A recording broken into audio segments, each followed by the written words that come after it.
Friends, गर्मियों की तेज़ धूप और गर्मी की वजह से अक्सर नाजुक सकुलेंट पौधे ख़राब होने लगते हैं।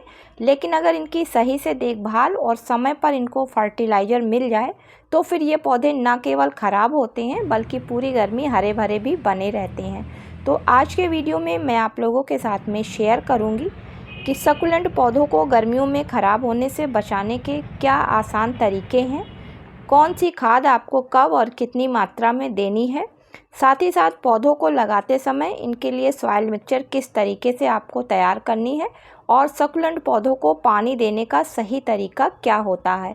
तो चलिए फिर आगे वीडियो को स्टार्ट करते हैं और देखते हैं। नमस्कार दोस्तों, आप सभी का अपने चैनल पर एक बार फिर से स्वागत है। तो चलिए दोस्तों वीडियो की शुरुआत करती हूँ।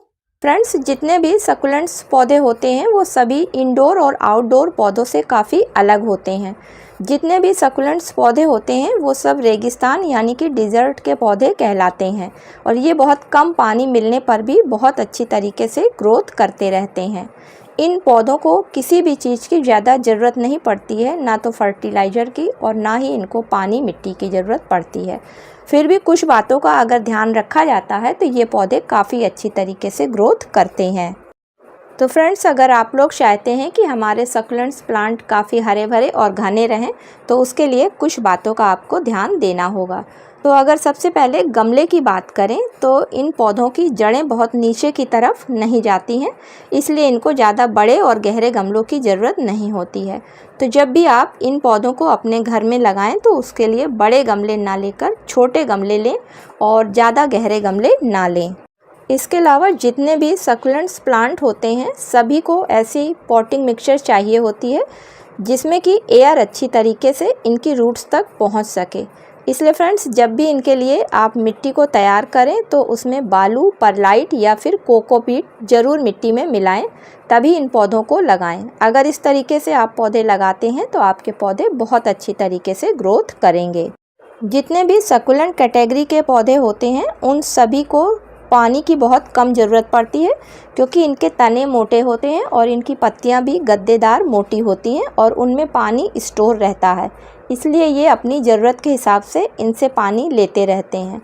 तो जब भी आप मिट्टी में पानी डालें तो पहले चेक कर लें मिट्टी पौधे की अच्छी तरीके से सूखी हो, तभी आप पानी डालें। और इन पौधों में आपको पता करना हो कि इन पौधों को पानी की अब ज़रूरत है या नहीं। तो फ्रेंड्स, जब इन पौधों को पानी की ज़रूरत होती है तो इनकी पत्तियां नीचे की तरफ झुक जाती हैं और उससे पता कर लिया जाता है कि इस पौधे को पानी की ज़रूरत है। इन पौधों की पत्तियों पर पानी का स्प्रे नहीं करना चाहिए क्योंकि स्प्रे करने से इनकी पत्तियां पीली हो जाती हैं और वो गलकर नीचे गिर जाती हैं। जितने भी सकुलेंट श्रेणी में पौधे आते हैं उन सभी को ज़्यादा धूप की ज़रूरत नहीं होती है। 3 से 4 घंटे की धूप इन पौधों के लिए काफ़ी होती है। फ्रेंड्स, इन बातों को ध्यान में रखकर अगर सकुलेंट्स प्लांट लगाए जाते हैं तो वो पौधे कभी ख़राब नहीं होते हैं। अब चलिए बात कर लेते हैं कि इनको फर्टिलाइज़र कौन सी और किस तरीके से देनी होती है। तो जितने भी हमारे सकुलेंट्स प्लांट होते हैं वो सब बहुत ही स्लो ग्रोथ करते हैं, इसलिए इनको ऐसी फर्टिलाइज़र दी जाती है जो कि बहुत स्लो रिलीज फर्टिलाइज़र का काम करती है। तो उसके लिए आप NPK 10-10-10 या अगर आपके पास वो नहीं है तो NPK 19-19-19 फर्टिलाइज़र दे सकते हैं, क्योंकि फ्रेंड्स ये दोनों ही जो फर्टिलाइज़र होती हैं वो इन पौधों पर बहुत स्लो रिलीज फर्टिलाइज़र का काम करती हैं और इन फर्टिलाइज़र में नाइट्रोजन, फास्फोरस और पोटेशियम बराबर मात्रा में पाया जाता है। तो पौधे पर इस फर्टिलाइज़र को देने से पहले इसका एक सॉल्यूशन तैयार करना होता है। तो उसके लिए फ्रेंड्स आप 1 लीटर साफ़ पानी ले लें और उसमें अगर आप NPK 19-19-19 ले रहे हैं तो 1/4 चम्मच डाल लें और अगर आप NPK 10-10-10 ले रहे हैं तो आधा चम्मच 1 लीटर पानी में डालना होता है। और डालने के बाद में उसको अच्छी तरीके से घोलकर इसका एक सॉल्यूशन तैयार कर लेना होता है और उसके बाद आप अपने जो भी सकुलेंट्स प्लांट्स हैं उनमें गमले की साइज़ और पौधे की एज के हिसाब से मिट्टी में इसको 100 से 200 ml तक के देना होता है एक बार में। फ्रेंड्स, इस फर्टिलाइज़र को पौधे पर डालने से नाइट्रोजन की वजह से पौधे की पत्तियां काफ़ी हरी भरी रहेंगी और जो इसमें फास्फोरस पाया जाता है उसकी वजह से पौधे की जड़ें काफ़ी मजबूत होंगी, जिसकी वजह से पौधे पर नई नई ब्रांच निकल कर आएंगी और उनमें फिर नई नई पत्तियां निकल कर आएंगी।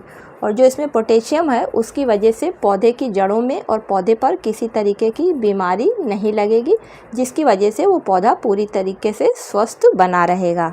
तो इस फर्टिलाइज़र को अगर आप महीने में एक बार अपने जितने भी सकुलेंट्स प्लांट हैं उनको देते हैं तो आपके पौधे पूरी गर्मी में हरे भरे और काफ़ी घने हो जाएंगे। उम्मीद करती हूँ कि आज का वीडियो आप लोगों को पसंद आया होगा। अगर दोस्तों पसंद आया हो तो इसे लाइक और शेयर करें। मिलती हूँ किसी अगले वीडियो में किसी नई जानकारी के साथ में। तब तक के लिए दोस्तों हैप्पी गार्डनिंग।